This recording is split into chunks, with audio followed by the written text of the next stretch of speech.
Una niña desapareció en el parque de atracciones del Tibidabo en 1970 durante una visita a su madre.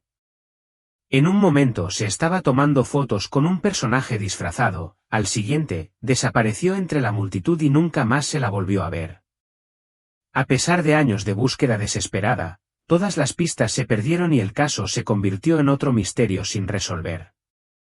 Pero 20 años después, tras las graves inundaciones que azotaron Cataluña Sur, un agricultor que inspeccionaba sus tierras cerca del parque temático descubrió algo impactante, parcialmente enterrado en un canal de alcantarillado seco, evidencia que finalmente revelaría la inquietante verdad sobre lo que realmente le ocurrió a la niña desaparecida. El sol de la mañana apenas penetraba las finas cortinas del modesto apartamento de Marisa Llorente en l'Hospitalet de Llobregat, Barcelona. Las paredes, antaño blancas, habían amarilleado con el tiempo, y el suelo de linóleo mostraba marcas de uso por años de tránsito. Un fuerte golpe sordo proveniente del piso vecino la despertó de golpe, seguido del roce de muebles contra el suelo, seguido de voces apagadas y el ocasional golpe de algo al caerse. «Nuevas vecinas otra vez», suspiró Marisa, incorporándose en la estrecha cama que crujía con cada movimiento. El peso en su pecho, el compañero constante de 20 años, la oprimió con más fuerza esa mañana. No era el ruido lo que realmente la molestaba, era lo que los sonidos representaban, la vida avanzando, gente comenzando de cero, mientras ella permanecía congelada en el tiempo, atrapada en ese horrible día de 1970 cuando Carlota, de 8 años, desapareció en lo que se suponía que era el lugar más feliz del mundo, el parque de atracciones Tibidabo. Mientras escuchaba la conmoción en la casa de al lado, los recuerdos la inundaron. Solía tener una casa de verdad con jardín, 2 habitaciones y garaje. Estaba en un barrio no muy lejos de aquí, pero la casa ya no estaba. La tensión financiera se había vuelto demasiado, faltar al trabajo por búsquedas, contratar investigadores privados, imprimir folletos. Todo había sumado. Sin embargo, más que el dinero, la casa se había convertido en un museo del dolor.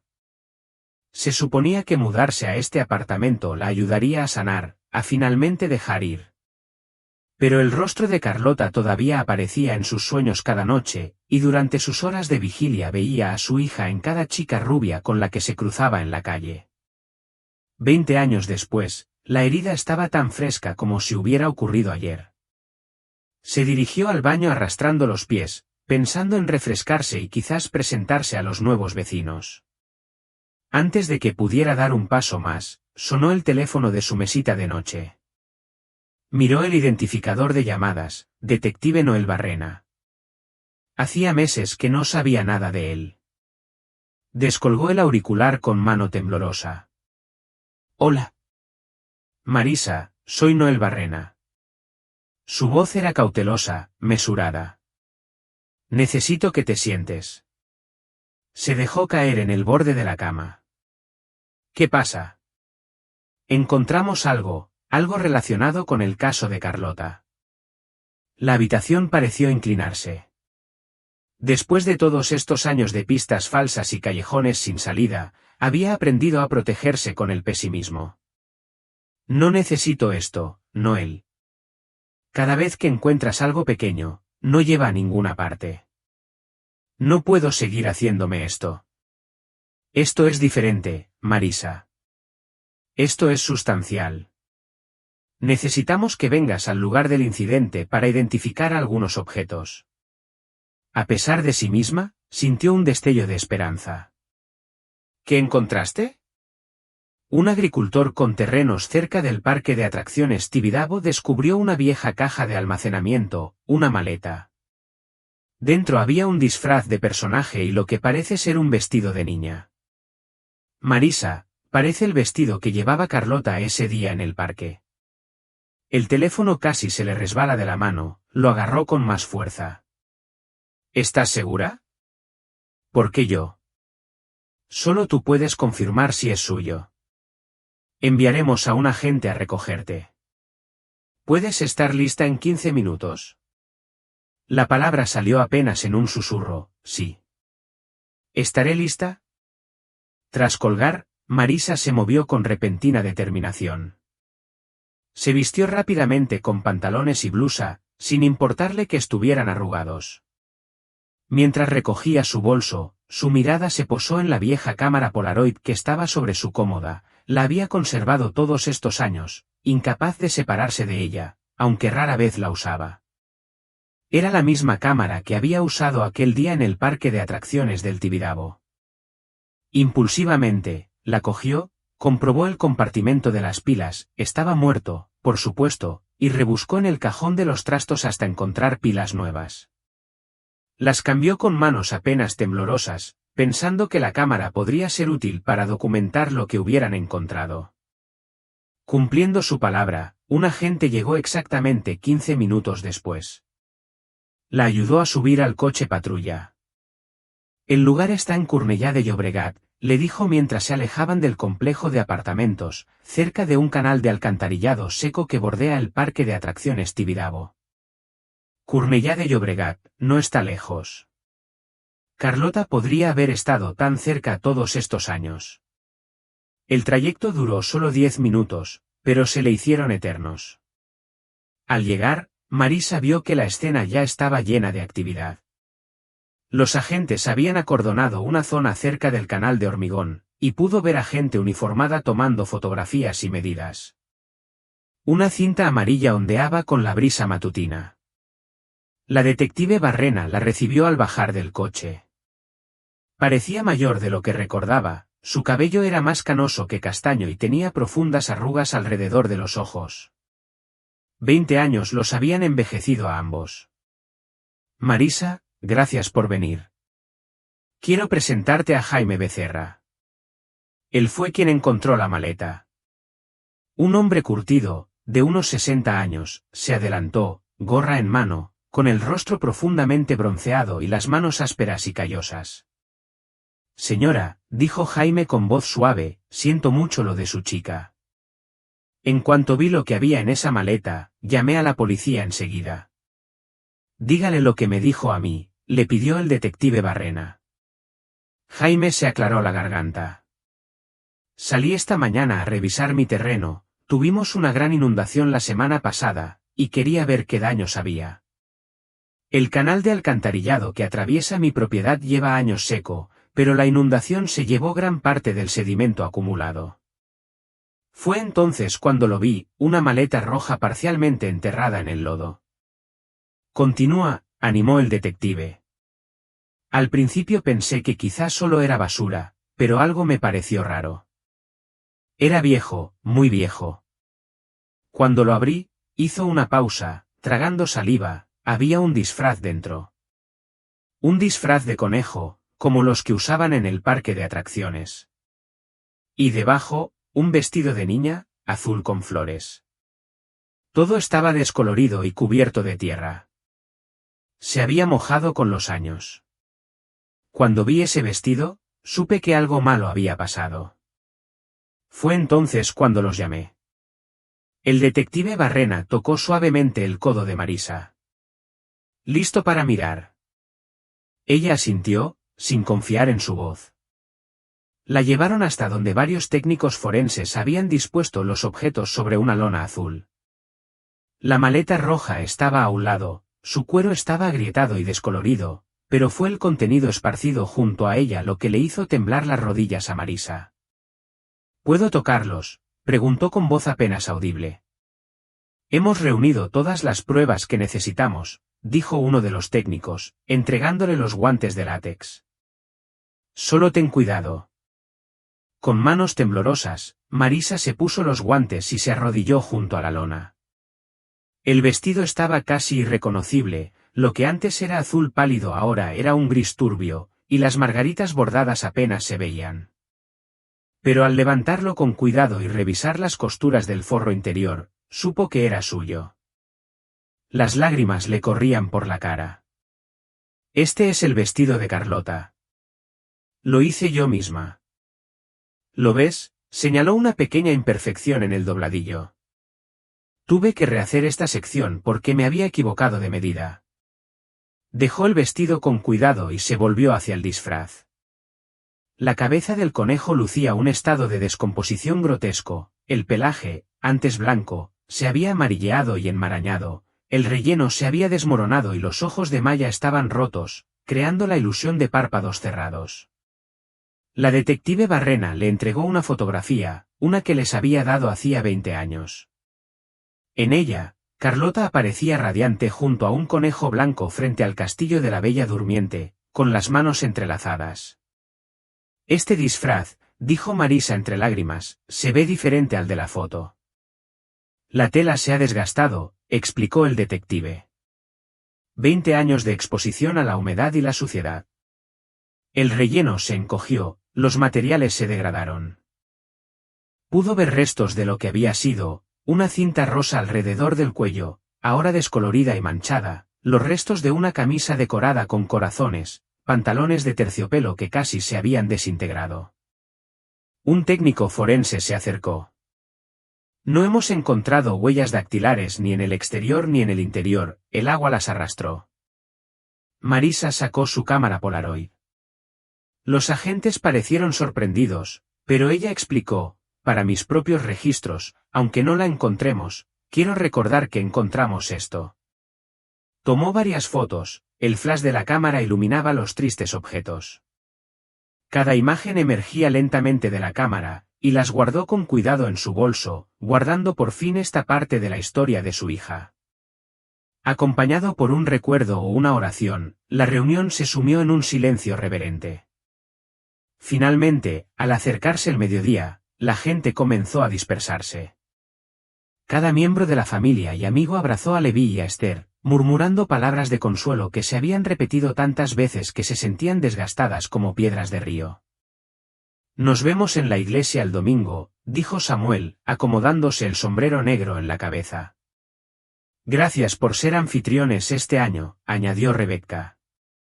Significa mucho recordarlos en un hogar, no solo en la casa de reuniones. Fue idea de mamá, dijo Levi, mirando a Esther.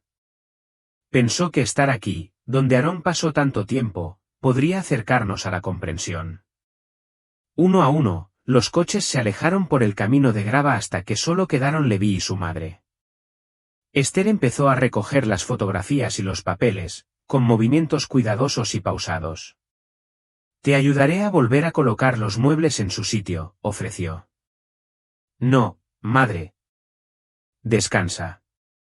Te llevaré a casa y me encargaré de esto yo misma más tarde. Levi fue al cajón de la cocina.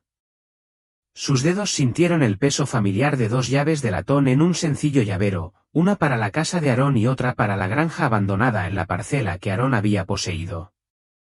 Las sentía frías en la palma, sin usar desde hacía meses.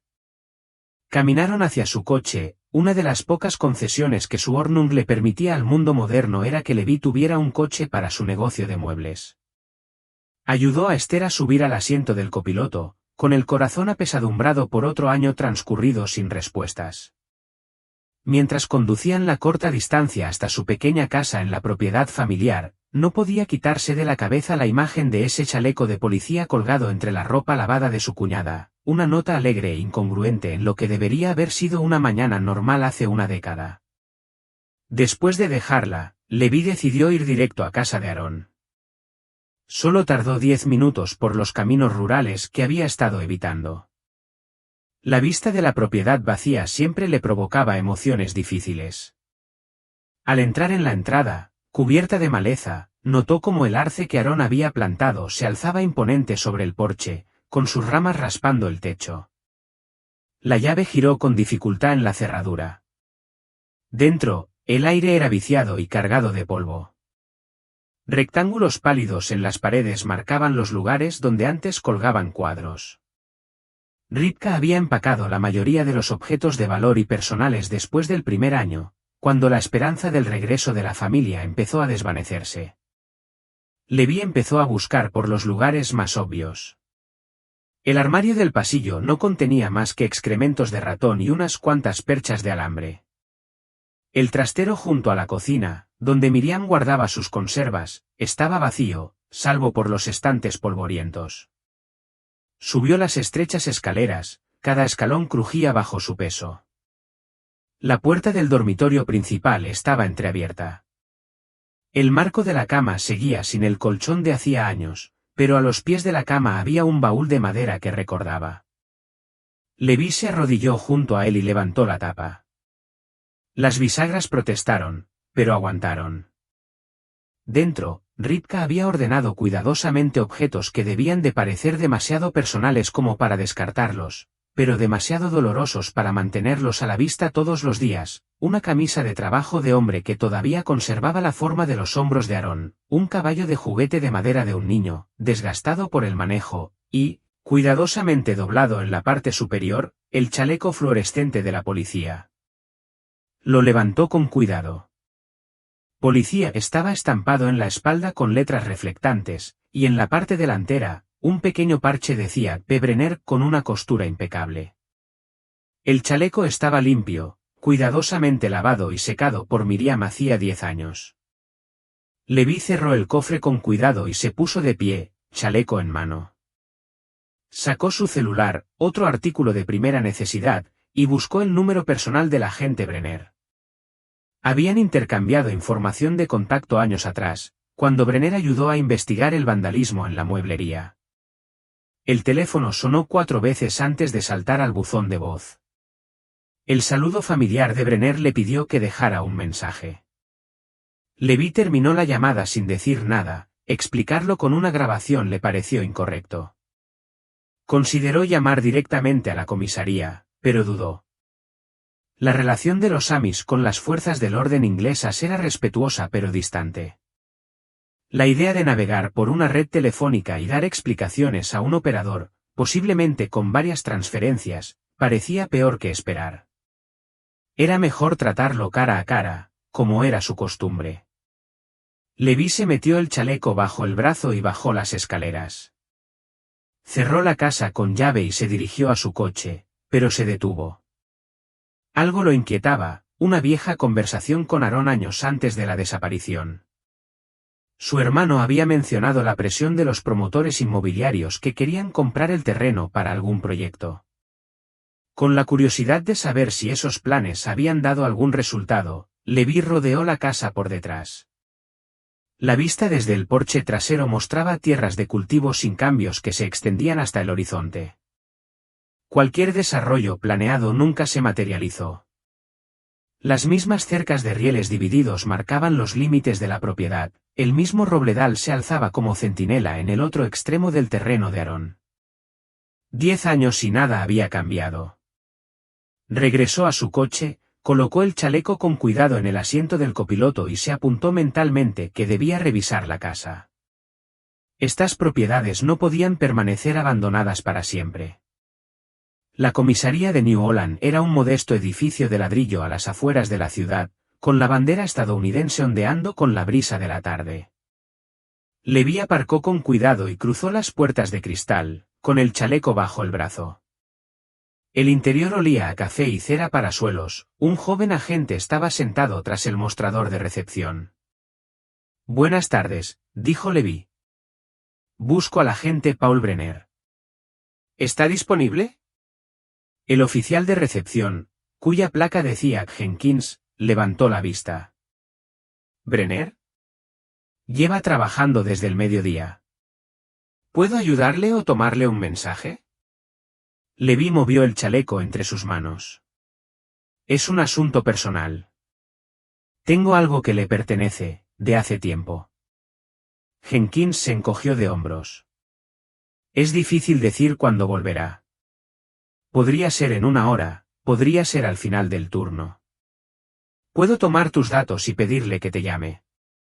No, gracias, dijo Levi. Lo intentaré más tarde.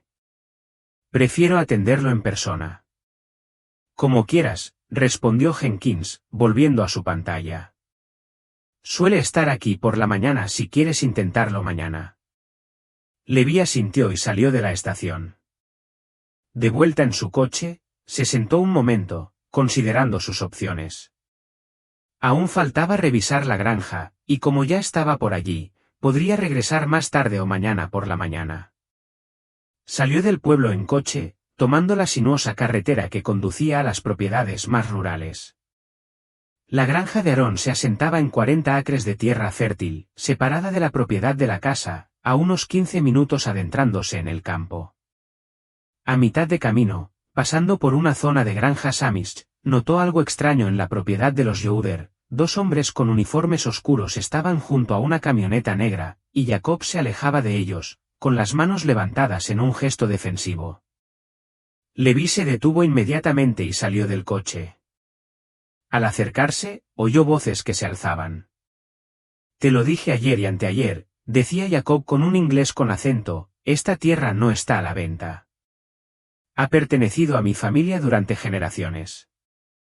«Uno de nosotros hace una oferta», respondió un hombre uniformado, vestimenta azul oscuro o negra, pero sin insignias del departamento, números de placa ni identificación alguna, y es más que generosa. «Podrías comprar un terreno en otro lugar. Un terreno mejor». «No hay mejor tierra que la que Dios nos ha dado para cultivar», respondió Jacob con firmeza. «Por favor, deja mi propiedad». El segundo hombre se acercó, con una postura amenazante. «Creen, Amish, que pueden quedarse sentados sobre bienes raíces valiosos para siempre, sin aportar nada al progreso, a la economía». «¿Hay algún problema?», preguntó Jacob con voz tranquila pero resuelta. Pliegues sobre la ceja, la línea de las mejillas, la barbilla, en la foto original de las noticias, el conejo parecía feliz y amigable. «Pero estas alteraciones». Su voz se fue apagando. «¿Qué?», presionó Marisa. Quien hizo esto quería que pareciera triste, o tal vez incluso aterrador, tal vez asustar a alguien. Pero esa es solo mi opinión. Marisa sintió un escalofrío. ¿Acaso el secuestrador había alterado el disfraz para asustar a Carlota, para castigarla de alguna manera? Su mente empezó a dar vueltas en oscuras posibilidades, y se obligó a concentrarse. Elías seguía estudiando las fotos con atención. De repente, se irguió. «Espera aquí, creo que recuerdo algo». Desapareció en una trastienda. Al cabo de un rato, lo oyó regresar. Llevaba varios objetos, que colocó cuidadosamente sobre la mesa de centro, una nariz chata similar a la de la foto, monturas redondas para gafas y un papel amarillento. «¿Qué es esto?», preguntó Marisa. «Acabo de recordar», dijo Elías con entusiasmo. «Hace años, alguien vino con este boceto. Querían que ajustáramos un traje a juego. Ya no recuerdo bien y no me encargué personalmente, tenía personal en aquel entonces y solía encargarles los arreglos. Pero cuando vi esas gafas y esa nariz en tu foto, me refrescó la memoria. Todavía tenía estas prendas en stock, y cuando revisé la parte de atrás, encontré este boceto». Marisa examinó el boceto. Era idéntico al traje modificado, la misma expresión triste, las mismas modificaciones. «¿Tiene algún registro de quién pidió esto?», preguntó con urgencia. «Recibos, información de contacto del personal». Elías suspiró. «Puedo darte los contactos de mi antiguo personal y con gusto ayudaré a la policía. Pero los recibos en papel». Señaló la tienda desordenada. «Los tiré hace años. Había miles, y me preocupaban las termitas. Mira este lugar, madera, tela, papel por todas partes. Es el paraíso de las termitas». A Marisa se le encogió el corazón, pero Elías levantó un dedo. «Sin embargo, quizá haya esperanza. Mi hijo Benjamín tiene necesidades especiales, le diagnosticaron trastorno obsesivo-compulsivo en la adolescencia, pero es un genio con la tecnología. Antes de que cerrara la tienda, introducía todos nuestros registros antiguos en Lotus 1-2-3. Le compré una computadora cara por aquel entonces, pensando que podría forjarse un futuro en el mundo de la informática. ¿Terminó de ingresar todo? La verdad es que no lo sé. Había muchísimos recibos. Pero si buscas alguna posibilidad de encontrar ese pedido, Benjamín sería tu mejor opción. ¿Dónde puedo encontrarlo? Benjamín Carra trabaja en el turno de mañana en Freshfields Grocery aquí en Sabadell. Elías anotó la dirección. Guarda este croquis, podría ayudar a Benjamín a encontrar el disco más rápido. Marisa tomó el papel agradecida. Muchas gracias. Informaré a la policía. ¿Estaría dispuesta a compartir los contactos de su personal con ellos? Claro, dijo Elías con cariño. Cualquier cosa que ayude a encontrar a su hija. Marisa subió a su coche, con las manos aún temblorosas de la emoción por el descubrimiento. Colocó con cuidado el boceto en el asiento del copiloto y arrancó el motor. Freshfields Grocery era una tienda de tamaño mediano, más grande que un supermercado de barrio, pero no llegaba a estar llena. El estacionamiento estaba medio lleno con la gente que compraba por la tarde. Marisa aparcó y entró por las puertas automáticas. El familiar aroma a frutas y verduras y productos horneados la recibió. Varios empleados con delantales verdes se movían por la tienda. Se acercó a una caja vacía donde una mujer de mediana edad estaba organizando bolsas de compras. Disculpe, dijo Marisa. Busco a Benjamín Carra. ¿Trabaja aquí? El cajero sonrió. Ah, Ben, sí. Hoy está recogiendo mercancía. Debería estar en algún lugar de los pasillos, o quizás en el almacén de atrás. Gracias. Marisa recorrió la tienda, observando cada pasillo. Lo encontró en la sección de conservas, ordenando metódicamente las latas de sopa con precisión. Era un hombre delgado de unos 30 años, que llevaba el delantal verde de la tienda sobre una camisa pulcramente planchada. Su placa de identificación decía Benjamín K. ¿Benjamín Carra? Sí es que. Levantó la vista, parpadeando tras sus gafas de montura metálica. Sí. ¿Puedo ayudarle? Su voz era suave y cautelosa. Hola, soy Marisa Llorente. Acabo de llegar de la tienda de tu padre. Su expresión cambió de inmediato a preocupación. ¿Está mi padre en problemas? ¿Está bien? No, está bien, le aseguró Marisa. De hecho, me ha estado ayudando. Estuve allí hace un momento y me dijo que quizá tú también podrías ayudarme. Benjamín ajustó una lata que estaba un poco desalineada y luego le dedicó toda su atención. Ella notó que él no parecía reconocerla, lo que significaba que probablemente no había visto las noticias de la mañana. Verás, empezó Marisa, eligiendo sus palabras con cuidado, estoy buscando información sobre una modificación de un traje que pudo haberse hecho en la tienda de tu padre hace años. Dijo, digitalizaste todos los recibos antiguos. Su rostro se iluminó de orgullo. Sí, lo hice, todos y cada uno de ellos se introdujeron en Lotus 1-2-3. Me llevó 2 años, pero los conseguí todos. De hecho, añadió, he estado pensando en convertir todo a Microsoft Excel.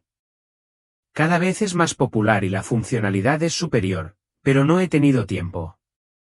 ¿Estaría dispuesto a revisar su base de datos para detectar una transacción específica?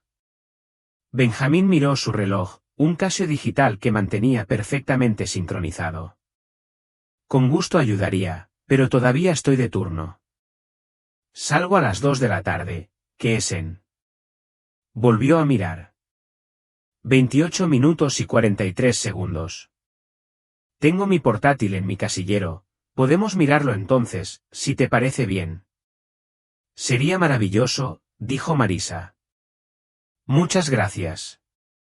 Benjamín asintió y regresó a sus latas de sopa, ajustando una que se había movido durante la conversación. Te veré en la entrada de la tienda exactamente a las 2 de la tarde. Marisa tenía 30 minutos libres. Decidió aprovechar el tiempo productivamente, empujando un carrito por los pasillos y comprando lo esencial que había estado posponiendo, pan, leche, huevos, sopa enlatada. Sin embargo, no estaba pensando en comprar, miraba el reloj constantemente, pensando en lo que Benjamín podría encontrar en su base de datos. Después de pagar la compra, la subió al coche y se sentó al conductor, con las ventanillas entreabiertas para que entrara el aire. El boceto estaba en el salpicadero, y lo estudió una vez más, memorizando cada detalle de la cara alterada del conejo. La idea de que alguien hubiera pedido ese cambio y lo hubiera usado para asustar a sus hijas la despertó una profunda ira, pero se recordó a sí misma que su hija ya tendría 28 años, y solo podía esperar que siguiera viva y sana. Dejó el boceto a un lado y se pellizcó el puente de la nariz, tratando de estabilizar su respiración. Exactamente a las 2 de la tarde, vio a Benjamín salir de la tienda, sin delantal y con una bolsa negra para portátil.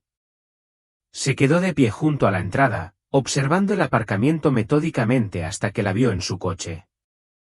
Marisa abrió la puerta para salir, y en su afán, la abrió de par en par sin mirar. La puerta casi choca con la del coche de un hombre mayor que acababa de aparcar junto a ella y luchaba por salir. ¡Ay!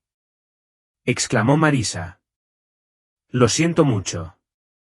El anciano la fulminó con la mirada, con el rostro arrugado por la irritación. Una mujer apareció apresuradamente del lado del conductor, parecía tener 20 y tantos años, con el cabello castaño claro recogido en una sencilla coleta. ¿Estás bien, papá?, preguntó ansiosamente, sujetando al hombre con manos suaves. Estoy bien, gruñó, apoyándose pesadamente en su bastón. Le lanzó a Marisa otra mirada fulminante. Mira por dónde vas, ¿quieres? Lo siento mucho, repitió Marisa, retrocediendo para darles más espacio. Adelante, por favor. Esperó mientras la mujer ayudaba al anciano a sortear los coches y dirigirse a la entrada de la tienda. Solo después de que pasaron, salió del vehículo y se acercó a Benjamín. Disculpe la espera, dijo Benjamín, ajustándose la bolsa del portátil al hombro. El ordenador parecía pesado y voluminoso, uno de esos primeros modelos que apenas se podían transportar. Para nada, le aseguró Marisa. ¿Dónde deberíamos trabajar? Benjamín la condujo a un lateral del supermercado, donde se había habilitado un pequeño jardín con una larga mesa de picnic de madera para los clientes que quisieran descansar o comer sus compras. Se sentaron uno frente al otro, y Benjamín desempacó con cuidado su portátil. Esto será tedioso, advirtió, encendiendo la máquina. La base de datos contiene todas las transacciones de 1965 a 1985, son 20 años de recibos. La pantalla del portátil cobró vida, mostrando el fondo negro y el texto blanco de Lotus 1-2-3, con la típica fuente de máquina de escribir. Los dedos de Benjamín se deslizaron sobre el teclado con una facilidad experta. Necesitamos buscar modificaciones de 1970 o anteriores, dijo Marisa, mostrándole el boceto. Algo que involucre un disfraz con cabeza de conejo. Benjamín estudió el boceto con atención y luego empezó a configurar los parámetros de búsqueda. Primero filtraré por año y luego buscaré en los campos de descripción palabras clave como alteración, conejo, disfraz y cabeza. Se inclinaron sobre la pantalla juntos, revisando cientos de entradas. El tiempo parecía ralentizarse mientras revisaban metódicamente cada posible coincidencia. Benjamín resaltaba las entradas, ampliaba los campos de detalle, revisaba las descripciones y seguía adelante. Pasaron 45 minutos, luego una hora. Los ojos de Marisa empezaban a ardor de mirar la pantalla. Cuando Benjamín se enderezó de repente, dijo con la voz tensa por la emoción, «Mira esto». La entrada estaba fechada el 15 de mayo de 1970. En el campo de descripción decía, alteración de vestuario, reemplazo de botón de nariz, edición de gafas, trabajo de costura facial, medidas de la cabeza del conejo, 24 pulgadas de circunferencia, 18 pulgadas de altura. Eso es, suspiró Marisa. ¿Quién lo pidió? Benjamín se desplazó hasta el campo de cliente. Allí, en letras blancas sobre la pantalla negra, estaba el nombre, Raúl Dorado. Método de pago, efectivo. Raúl Dorado. Marisa repitió el nombre, aprendiéndolo de memoria. Benjamín, lo has conseguido. Esto es justo lo que necesitábamos. La policía necesita saberlo de inmediato. Benjamín sonrió con orgullo. Me alegra que mi condición haya podido ayudar a alguien por una vez. A la gente suele molestarle mi obsesión por llevar registros. Marisa estaba buscando su teléfono cuando un fuerte golpe resonó en el estacionamiento, luego otro, el sonido de metal contra metal. ¿Qué es eso?, preguntó Benjamín, levantando la vista de su portátil. No me gusta nada ese sonido. Marisa se levantó y caminó rápidamente hacia la entrada de la tienda. Los ruidos provenían del lugar donde había aparcado. Al doblar la esquina, se detuvo en seco. El anciano con el bastón golpeaba repetidamente la puerta de su coche contra la de ella, abriéndola y cerrándola con fuerza deliberada. Entre portazos, golpeaba la rueda de ella con su bastón trípode. «Papá, para», suplicaba la mujer, intentando apartarlo. «Por favor, sube al coche». «Oigan», gritó Marisa, corriendo hacia ellos. «¿Qué hacen?» «Para allá». La mujer logró empujar a su padre al asiento del copiloto y cerró la puerta. Se giró hacia Marisa, con el rostro enrojecido por la vergüenza y algo más, miedo. «Lo siento muchísimo», dijo la mujer, con las manos temblorosas al abrir la cartera. «No se encuentra bien. Por favor, déjeme pagar los daños». La mujer rebuscó entre sus billetes, tardando un tiempo inusualmente largo. Finalmente, sacó un billete de $20 y se lo entregó a Marisa. «No, no hace falta», dijo Marisa, al notar la vacilación de la mujer, como si $20 fueran más de lo que podía permitirse. «De verdad, no pasa nada». Pero la mujer le agarró la mano a Marisa y le puso el billete. «Por favor», dijo, y Marisa vio lágrimas en sus ojos. Sin decir nada más, se apresuró a subir al asiento del conductor. Al dar marcha atrás, Marisa la vio secándose los ojos con el dorso de la mano. Algo en ese gesto, la forma en que se movía, hizo que Marisa pensara en la cajera de antes, que había salido atraída por la conmoción. «¿Está bien, señora?», preguntó. «Siento mucho lo de su coche», dijo el cajero. El señor Dorado no suele parecer tan molesto. Siempre ha sido tranquilo y reservado. Es uno de nuestros clientes habituales. Marisa sintió que el mundo se tambaleaba. «¿Cómo dijiste que se llamaba?» «Señor Dorado», repitió el cajero. «Raúl Dorado. La verdad es que es un buen hombre. Debe estar teniendo un mal día». Marisa no podía respirar. Miró el billete de $20 que tenía en la mano y casi se le paró el corazón. Escrita en el reverso, con letra temblorosa, había una sola palabra: ayuda. La mujer del coche, cabello castaño claro, veintitantos, la edad justa, podría ser Carlota, susurró. Pero el coche ya se había ido, se había perdido en el tráfico. Benjamín se había unido a ellos, con el portátil en la mano. «Trabajo en la trastienda», dijo, negando con la cabeza. «Nunca he sabido el nombre de ningún cliente». Con dedos temblorosos, Marisa marcó el número del detective Barrena. En cuanto contestó, sus palabras salieron disparadas. Él tuvo que interrumpirla, instándola a hablar más despacio, y luego le preguntó con firmeza qué había hecho. Explicó cómo había ido a Sabadell, había visitado a Taylor y había pasado por el supermercado. Lo encontré, Raúl Dorado. Estaba en el supermercado Freshfields, y no él, creo que mi hija estaba con él. Escribió, ayuda, en una factura. Tienes que venir ya. En 15 minutos, los vehículos policiales se congregaron en Freshfields Grocery. El detective Barrena llegó con su compañero, el detective Miss, y otro agente de patrulla, un total de 3 agentes. Rápidamente tomaron el control de la escena, interrogando a Benjamín y al cajero que había presenciado el incidente. «No guardamos las direcciones de los clientes», explicó la cajera disculpándose, «pero puedo imprimir lo que compró el señor Dorado hoy, Corrió a la caja y reimprimió el recibo. Marisa lo estudió por encima del hombro del detective Barrena: 2 galones de gasolina, avena, varios granos, alimentos enlatados, fruta, nada que pareciera inusual para una compra de comestibles. ¿Qué nos puede decir sobre este hombre?, preguntó el detective Miss al cajero. Vive en las montañas, dijo. Es todo lo que sé. Él y su hija son muy reservados. Vienen aproximadamente una vez al mes a buscar provisiones, siempre pagan en efectivo y nunca causan problemas, bueno, hasta hoy. El detective Barrena se volvió hacia Marisa. ¿Viste bien su coche, marca, modelo y matrícula? No, lo siento, dijo ella. Benjamín habló. Era un Ford Crown Victoria de 1984, beige, de 4 puertas.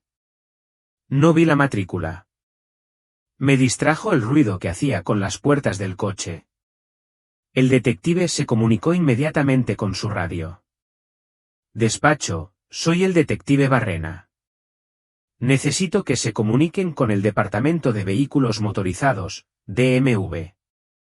Buscamos a Raúl Dorado, dueño de un Ford Crown Victoria beige de 1984. Necesitamos una dirección registrada lo antes posible. Mientras esperaban, Benjamín les mostró a los oficiales la entrada de la base de datos que había encontrado.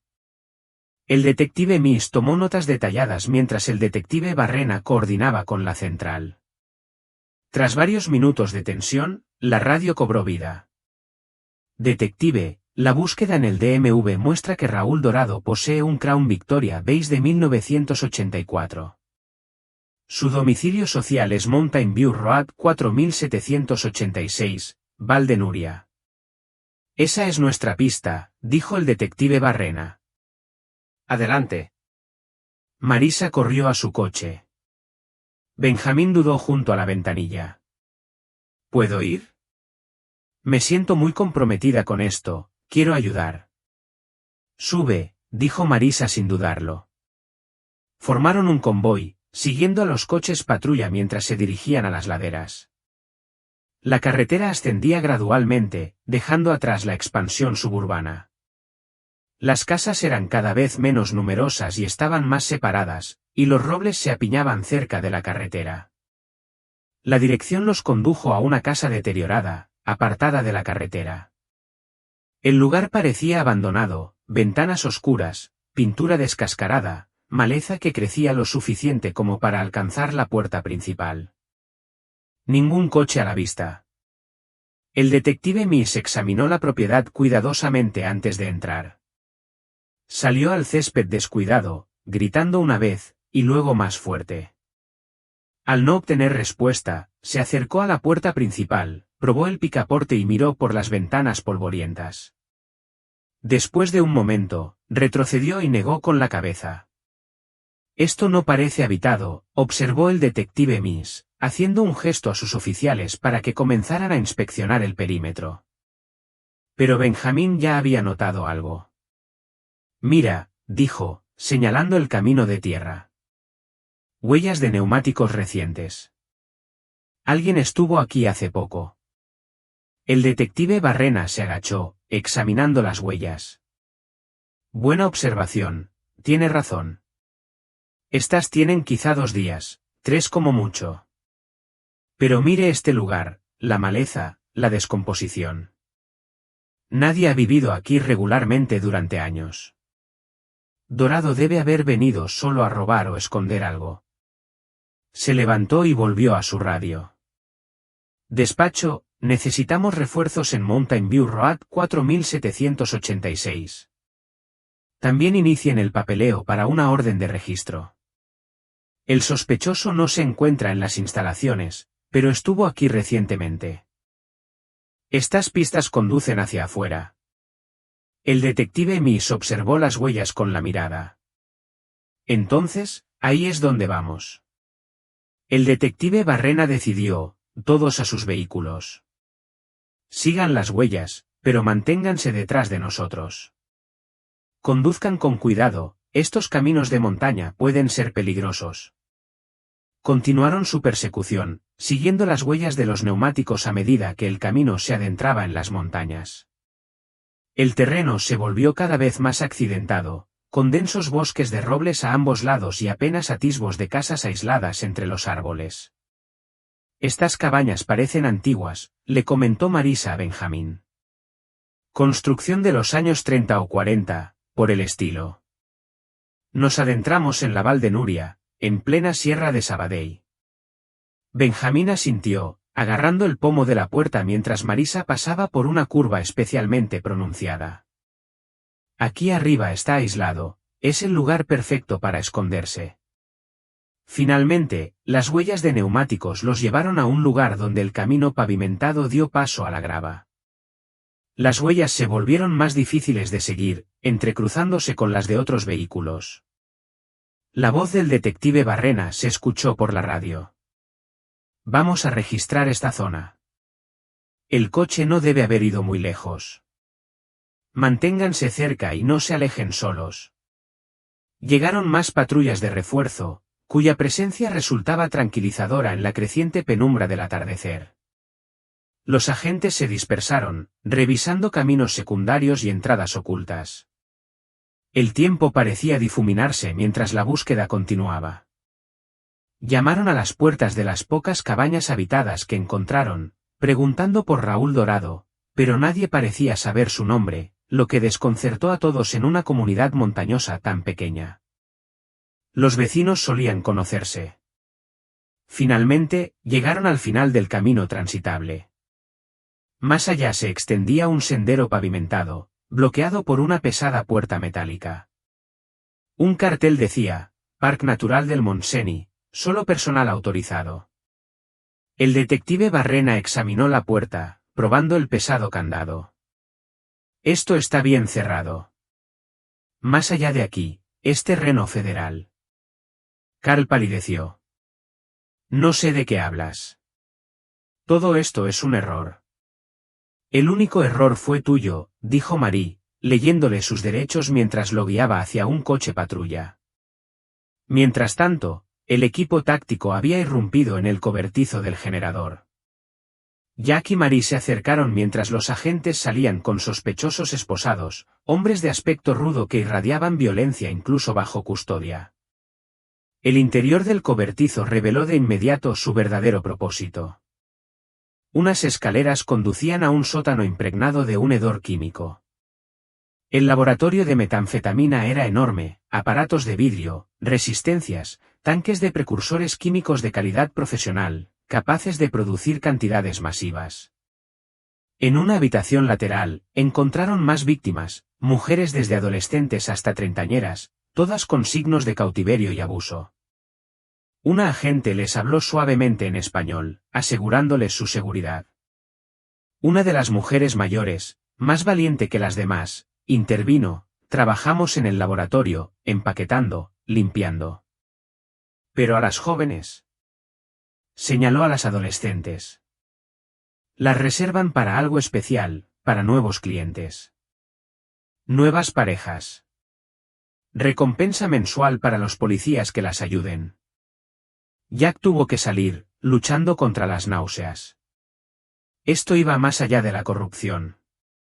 Era malvado, sistemático y protegido por las mismas personas a las que juró servir. Llegaron los equipos médicos, escoltando con delicadeza a las víctimas hasta las ambulancias.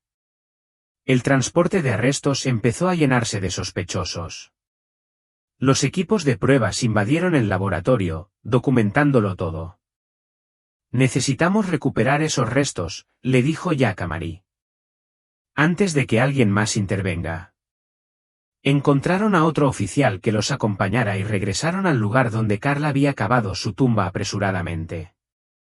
La tierra removida aún era evidente para los ojos entrenados.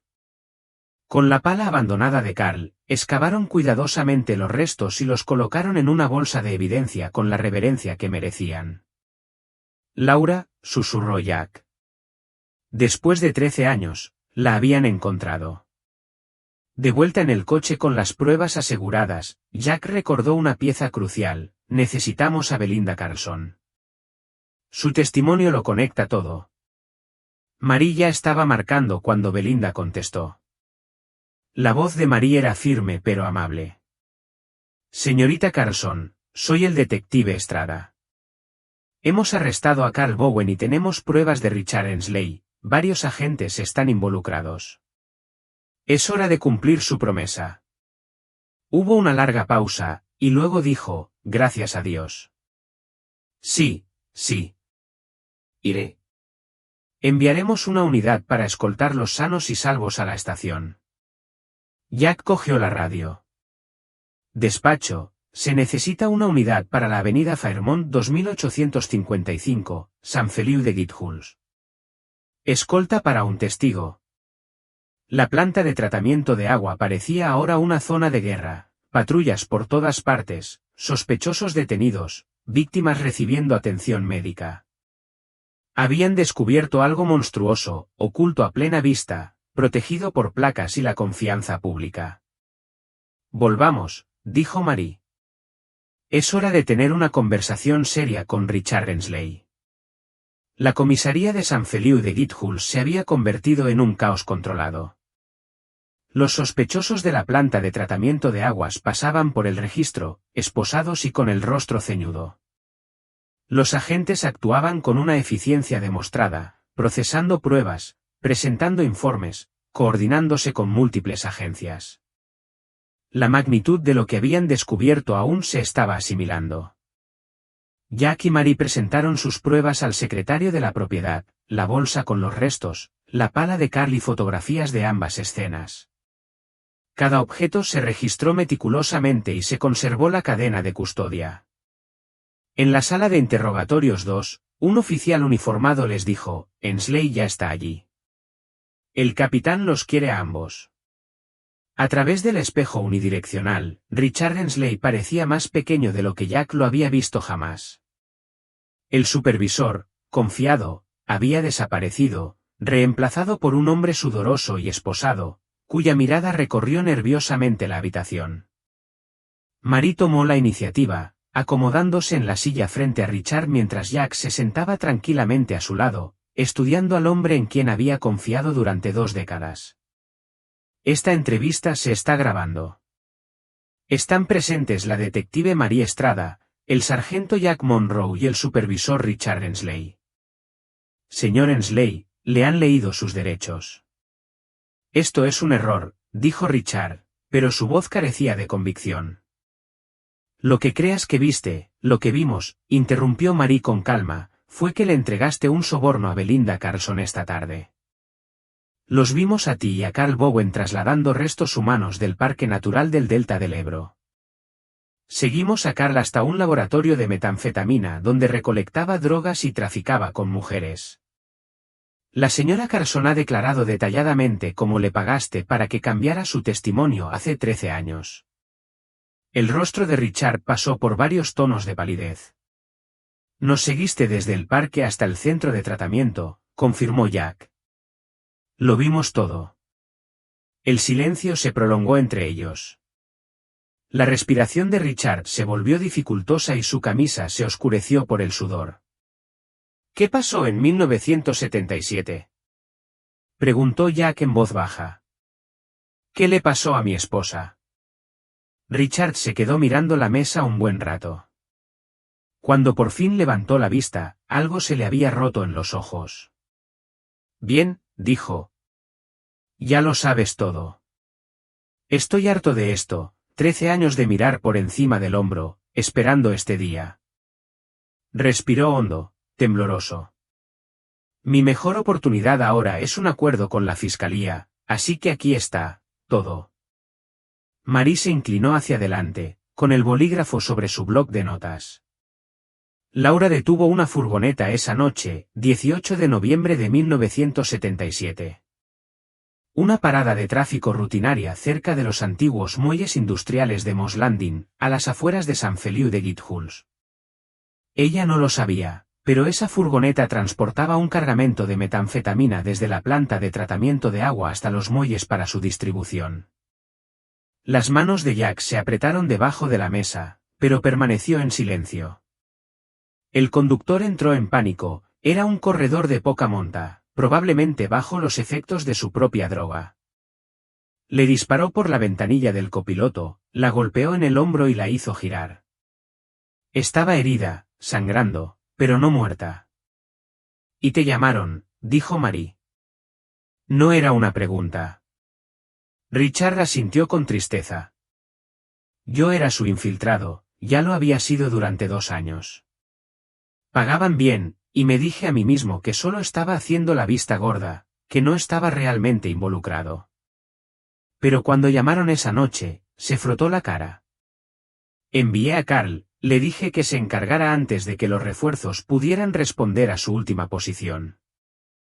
Carl la mató, dijo Jack con voz ronca. No, Richard lo miró a los ojos. ¿Lo hice? Carl quiso llamar a una ambulancia, intentar salvarla, pero ella había visto la furgoneta, había visto al conductor, podía identificarlos, testificar. Así que se le quebró la voz. Terminé lo que empezó la corredora. Usé su propia arma. Por eso el casquillo coincidía con la munición del departamento. La sala de interrogatorios quedó en silencio, salvo por el zumbido del equipo de grabación. Destruimos su radio y la cámara del coche, continuó Richard, y cada palabra parecía envejecerlo. Enterramos su cuerpo en el Parque Natural del Delta del Ebro, en el sendero del Pico Medio, 3 kilómetros adentro, donde nadie entra. Los del cártel se llevaron su patrulla hasta el tobogán del diablo y la empujaron al océano. La tormenta de esa semana ayudó a ocultarla.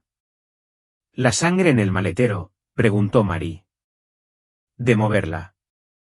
La envolvimos en plástico. Se encogió de hombros con impotencia. Jack recuperó la voz. Todos estos años, las mensualidades no eran solo dinero. No, admitió Richard. Drogas para algunos de los tipos que usaban chicas para entretenerse. La operación creció con los años, se involucraron más policías. ¿Nombres?, preguntó Marie. Richard rió con amargura. ¿Quieren nombres? Esta estación se quedaría sin personal si les diera todos. A medida que aparecían los nombres, Jack se sintió mal. La corrupción era más profunda de lo que imaginaba. No era de extrañar que la desaparición de Laura nunca se hubiera resuelto, la mitad del departamento la había estado encubriendo activamente. Necesito un poco de aire, dijo Jack abruptamente, poniéndose de pie. Marie lo miró con preocupación, pero asintió. Tómate tu tiempo. Aún no hemos terminado. Jack se tambaleó por el pasillo, con las piernas temblorosas. El peso de 13 años de mentiras, de dormir junto a una almohada vacía sin saber si Laura lo había abandonado o muerto, se derrumbó de golpe. ¿Jack?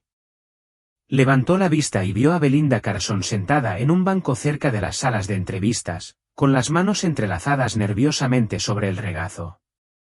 Señorita Carlson, dijo, sentándose a su lado. Gracias por venir. Declaré, dijo en voz baja. Les conté todo lo de esa noche, las amenazas y los sobornos de Richard, todo. Se volvió hacia él con lágrimas en los ojos. Lo siento mucho. No es justo lo que te pasó a ti, a Laura, a todos mis conocidos. Merezco ser procesada.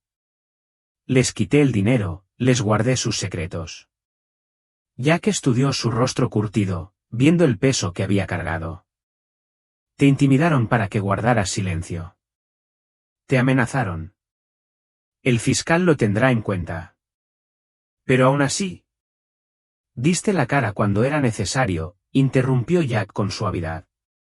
Tu testimonio nos ayudó a resolver esto. Eso cuenta. Quizás inmunidad, quizás un acuerdo con la fiscalía, pero sea como sea, la miró a los ojos. Te lo agradezco. Laura por fin puede descansar porque encontraste tu valentía. Se abrazaron brevemente, dos personas unidas por la tragedia que encuentran un momento de consuelo. El sargento Monroe, técnico forense, apareció en la puerta. ¿Podría acompañarme? Necesitamos que identifique algo. Jack se disculpó y siguió al técnico a la sala de pruebas. Había mesas alineadas en las paredes, cubiertas con objetos etiquetados de las redadas del día. El técnico lo condujo a una mesa más pequeña donde los restos habían sido cuidadosamente ordenados. Enviaremos todo al laboratorio estatal para que le hagan pruebas de ADN, explicó el técnico, poniéndose los guantes de látex, pero encontramos esto con los restos. Levantó una pequeña bolsa de pruebas. Dentro había un colgante con una delicada cadena, deslustrado pero intacto. Jack lo reconoció al instante, el corazón de platino que Laura había lucido todos los días de su matrimonio. Con manos temblorosas, Jack tomó la bolsa. A través del plástico, sintió el peso del metal, su forma familiar. Le dio la vuelta y allí estaba, grabado en la parte trasera con una elegante caligrafía, Jack y Laura para siempre. Entonces brotaron las lágrimas, 13 años de dolor derramándose en la sala de pruebas estéril. El colgante lo hacía real de una forma que ni siquiera el hallazgo de su cuerpo lo había hecho. Esto era de Laura, lo llevaba sobre su piel, lo atesoraba. No lo había abandonado, se la habían arrebatado. El técnico retrocedió respetuosamente, dándole espacio para llorar. Después de varios minutos, Jack se secó los ojos y regresó a la mesa de evidencias. Entre los huesos, notó uno etiquetado por separado.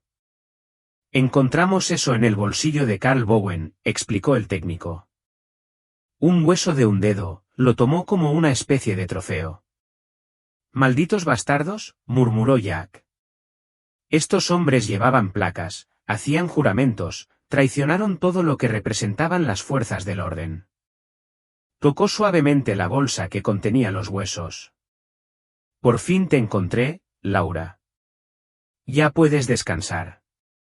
Sargento, dijo el técnico en voz baja, lo que hizo hoy fue salvar a esas mujeres en el centro. Ahora están en el Hospital General de San Feliu de Guíxols, recibiendo tratamiento. Sus vidas también importan. Jack asintió, fortaleciéndose con esa verdad. Laura se había ido, pero otros se habían salvado. Confirmó la evidencia de la prueba de ADN y regresó al pasillo. María acababa de salir de la sala de interrogatorios, con aspecto agotado pero satisfecho. Nos lo dio todo, dijo. Nombres, fechas, orígenes, contactos. Esto va a destrozar el departamento. Bien, dijo Jack con firmeza. Hay que desmontarlo y reconstruirlo por completo. Permanecieron juntos en el pasillo, observando cómo se procesaban más sospechosos, cómo llegaban los oficiales de asuntos internos para comenzar su investigación, cómo avanzaba la maquinaria de la justicia. Esta será una larga batalla, observó Marie. Juicios, investigaciones, erradicar a todos los policías corruptos que Richard mencionó. El departamento no será el mismo. No debería ser el mismo. Jack respondió, no después de esto. Marie miró su reloj. Las víctimas del centro, deberíamos ir a verlas también. Tomarles declaración, pero también hacerles saber que ahora están a salvo, que hay gente que se preocupa por ellas. Jack asintió. Vamos. Mientras se dirigían a la taquilla, Jack reflexionó sobre lo que habían descubierto. El mal había florecido entre ellos porque la gente buena había guardado silencio, porque quienes ostentaban el poder habían abusado de él para beneficio propio. Laura había muerto simplemente por hacer su trabajo, detener el vehículo equivocado en el momento equivocado. Pero la verdad, como su patrulla, acababa por salir a la luz. La tormenta que había desmantelado la evidencia fue más que meteorológica. Fue la tormenta de conciencia en personas como Belinda, la tormenta de determinación en oficiales como Marie, la tormenta de justicia que exigía rendir cuentas por pecados ocultos durante mucho tiempo. La placa significaba algo, tenía que significar algo. Y para Laura, para las mujeres que salvarían hoy, para la comunidad que confiaba en ellos, se asegurarían de que así fuera, una vez más. Se aferró a su ropa. Los detectives Barrena y Miss llegaron 40 minutos después. La guiaron a una pequeña habitación privada. Raúl Dorado lo ha confesado todo, comenzó el detective Barrena. Ha sido sorprendentemente cooperativo. El hombre no tiene nada que perder. Se está muriendo de cáncer de pulmón, etapa 3. Los médicos dicen que podría llevar 1 año sin tratamiento. Nunca buscó ayuda médica por miedo a exponerse. Que muera en la cárcel, dijo Marisa con amargura. Nos robó 20 años, 20 años de agonía, y podrá vivir libre durante todo ese tiempo. 1 año en prisión no es justicia.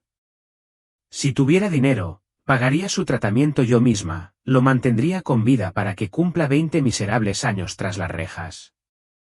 Su enojo está totalmente justificado, dijo el detective Barrena en voz baja. Yo me sentiría igual en su lugar.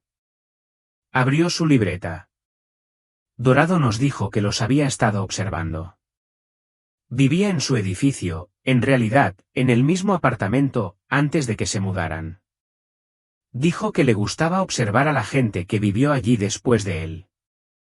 Cuando tú y Carlota se mudaron, él se obsesionó, continuó el detective Barrena.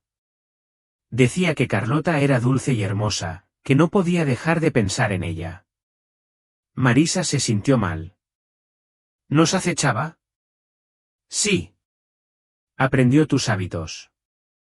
Visitabas el parque de atracciones del Tibidabo el primer fin de semana de cada mes después de cobrar.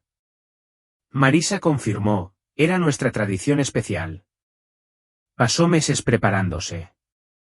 Consiguió el disfraz en una subasta de un almacén, practicó ponérselo y aprendió el plano del parque. Ese día, Carlota se tomó fotos con él usando mi Polaroid. Quería darle una copia, dijo Marisa. Pero me negué.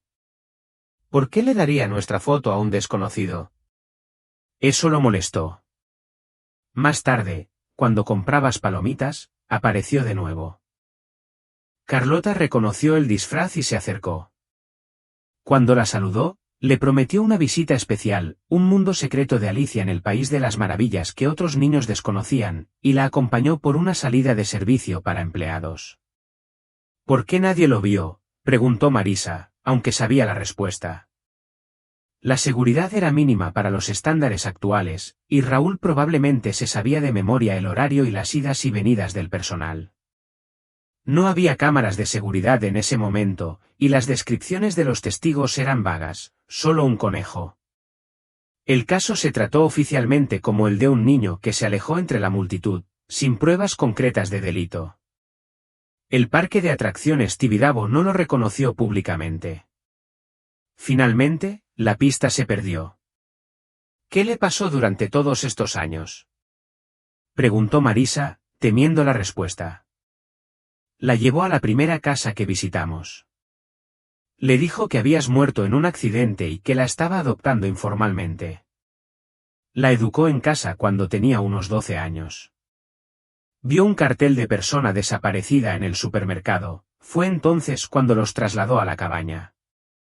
Intentó escapar 2 veces, dijo el detective Barrena. Intentó correr y se perdió en el bosque en ambas ocasiones. Él la encontró y la trajo de vuelta.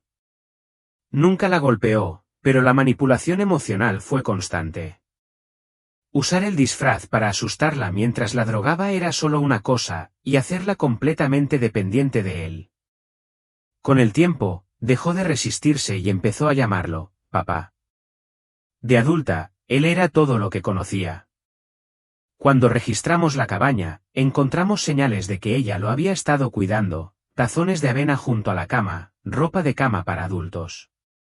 Por lo que sabemos, cuando vio las noticias esta mañana, tomó una decisión, en lugar de enfrentarse a la captura en su estado, decidió acabar con ella, quemarlos a ambos.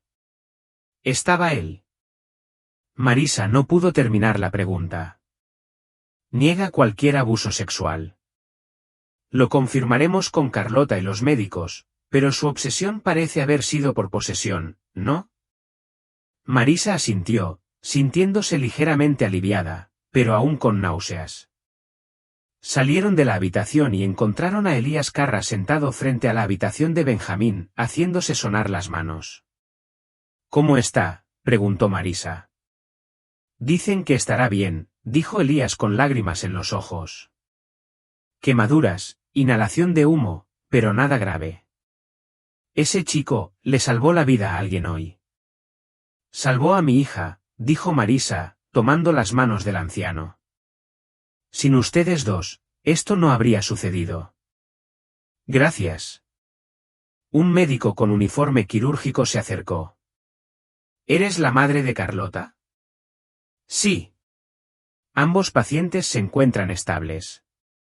Benjamín presenta quemaduras de segundo grado en los brazos y una leve inhalación de humo. Las quemaduras de Carlota son más extensas, en los tobillos, donde estaban las cadenas, además de daños por humo en la garganta. Ambos necesitarán varias semanas de tratamiento. Había alguna señal de, Marisa no pudo decirlo.